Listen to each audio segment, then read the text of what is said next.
Oklahoma's best country, Carry Law 101, Jerry and Seth, the morning crew. We've got a very special guest with us on the phone right now. If you guys pay attention to our catch of the day, which you better be doing that, because that's where we drop a brand new piece of music for you every day. On Thursdays, you know that we do the Unsigned Independent Artist Thursday, and this past Thursday, we had an incredible song, an incredible artist by the name of Phillip McCurry, and he's got his debut single out called Pain. Phillip, thank you for joining us. Thanks, Seth, for having me, man. I appreciate it.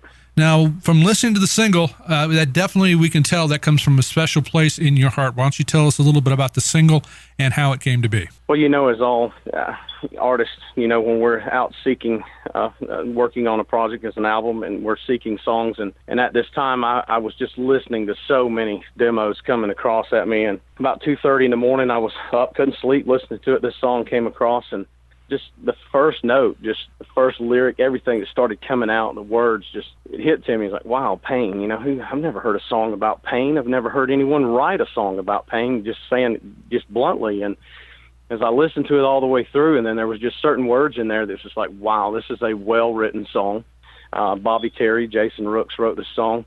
Bobby's a great friend of mine, very talented musician, songwriter. And I'm like, wow, what an honor. And then so I listened to it again, and the more I listened to him, I'll give them a break, go back and listen to them, and if they still touch me the same, I got to cut them, and this is just one of those songs.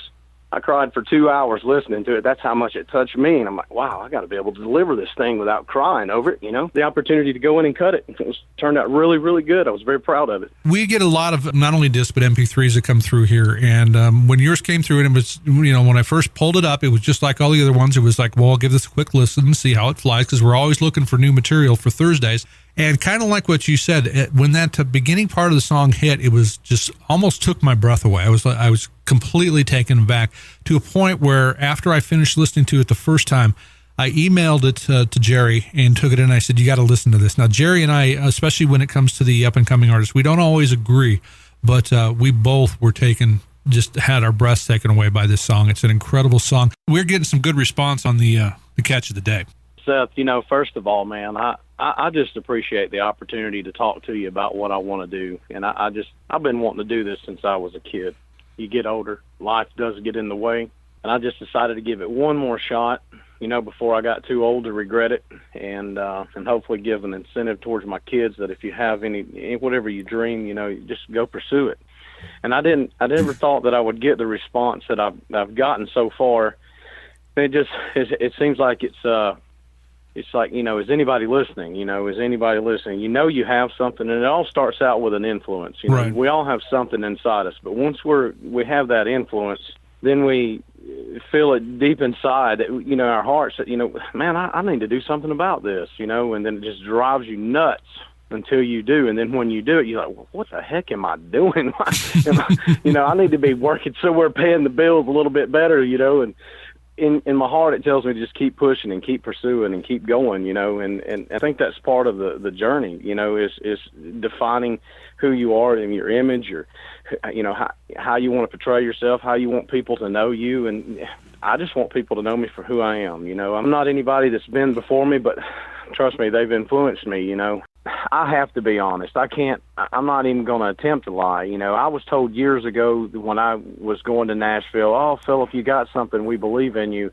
We think you got something, but we want a little bit more of this or that from you. And, and then someone would give me the advice that, hey, man, fake it till you make it, and I heard that, and I'm like, I'm not really good at faking anything, I don't like to lie. Years ago when I was younger, lying wasn't a problem until I realized that I couldn't remember all the lies I was telling. So I realized, wait a minute, it's time to grow up. It's time to realize that just be who you are, and like I told you before, I don't know what I'm doing. I just know what I want to do. I've had the opportunity to stand on stage and share the stage with some really great names and some great people. I really didn't know what I was doing. I just knew how to get out there and just be myself and sing a song. Right now I've worked every job you can think of. I've been self-employed for a few years. I've worked in law enforcement, and I just realized, hey, I'm not doing what I want to do with my life. And when you're not doing what you want to do with your life, I don't care. You can put on the biggest facade. You can decorate it however you want to. You're not going to be happy. You're not. And you're going to be miserable. I know firsthand. And, we're all passing through. And each and every one of us have it, some kind of design in us, where our Creator has designed us to do certain tasks. Some people can sit and just draw you the prettiest picture you ever seen, and just by looking at it one time. Some people can pick up a guitar and play the prettiest note you ever heard.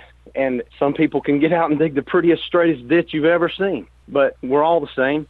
No one's better than the other. We all have a purpose. Everybody has a purpose, and I'm a firm believer in that. Purpose. I'm a firm believer in that. Everybody has a purpose. I don't care who you are. Everybody has a purpose.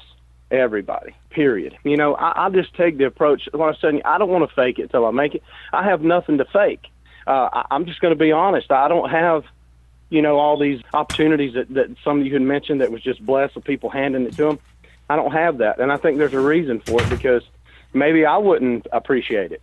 From where I came from and who I am and how I grew up, I mean, my God, if you changed the radio station on Daddy's truck, man, I mean, he would get your butt. And I mean, it was a done deal. I mean, you know, and so I was listening to country music, and, you know, and here I wanted to turn it over on the rock station, you know, and bang my head a little bit, you know, because my friends were, and I thought it was the coolest thing. But when I started listening to the words, the songs, you know, and I hear people say, oh, I grew up with the influence of Merle Haggard and this and that. And, man, I grew up with the influence of my father, my dad, just playing his music. And it happened to be Merle Haggard and George Jones and you know, Conway Twitty. Man, I cried when Conway Twitty died, and I never even met him, because he had a song, you know, talking about his dad, you know, right. Woke up crying late at night, you know, and thought, man, something happened to my father. What, you know, I just want to make him proud, you know, and then, man, these songs just got a message, you know, and next thing you know, I mean, here I was at, you know, 10, 11, 12 years old singing songs that, wow, man, you're singing that, you know, why aren't you singing this other stuff that's, you know, pop and hip and all this stuff? Well, I mean, I can deliver this one. I can't deliver that one. When it was all said and done, when I turned the radio on, it always went to country music. It always went to what touched my heart and what I could truly, you know, relate to. And then it would remind me of my dad. It would remind me of my mother as I was a kid trying to teach me how to play guitar, and she would always sing, you know, songs to me. And my grandfather played spoons. He was the best spoon player I've ever seen in my life. And, you know, he was in the Korean War. He was a vet, still around today. Thank God we have him. And it's people like that that touch my life that I just want to say, hey, thanks, because everybody has something designed, but it takes an influence to get a hold of them to grab and say, hey, I got that. I can do that. You know, that's what it's about. And Phillip, we can definitely hear that influence in your music. Great material, Phillip. Absolutely incredible song. Thank you very much, man. I appreciate that. I owe that to my producer, Buddy Hyatt, for taking the time to listen to me and make it what it is. And I'm just so thankful that we've got it out there. So I appreciate everything that you guys are doing. Well, we were happy to get it out there. Thank you for sharing it with us, because you came in completely out of the blue. Very rarely does an artist come in from the untraditional form. You came into me from Facebook. Good old Facebook. Good old Facebook. Facebook to the rescue. So definitely we appreciate you reaching out to us. Again, thank you for the song. Now, the album's called Pain. Yes. When are you expecting to have that hit in the streets? Just as soon as I can make up my mind on what songs that I want on this album, to be as real with it as I possibly can. And right now I still have that authority to decide on what I want on this album. And I'm pretty close to finishing it. And I just want to make sure that I got the right material on there before I say, hey, here it comes. Well, and I'm hoping when that does hit the streets that you can come on in and pay us a visit, because we'd love to have you live here in the studio. One of the things I'm really looking forward to is hearing you play Pain acoustically and live. That'd be awesome. Thank you for your time. The album's Pain. The single is called Pain. This is Phillip McCurry. He was our Catch of the Day last Thursday. Thanks for joining us, Phillip. Yes, sir. Thank you, man.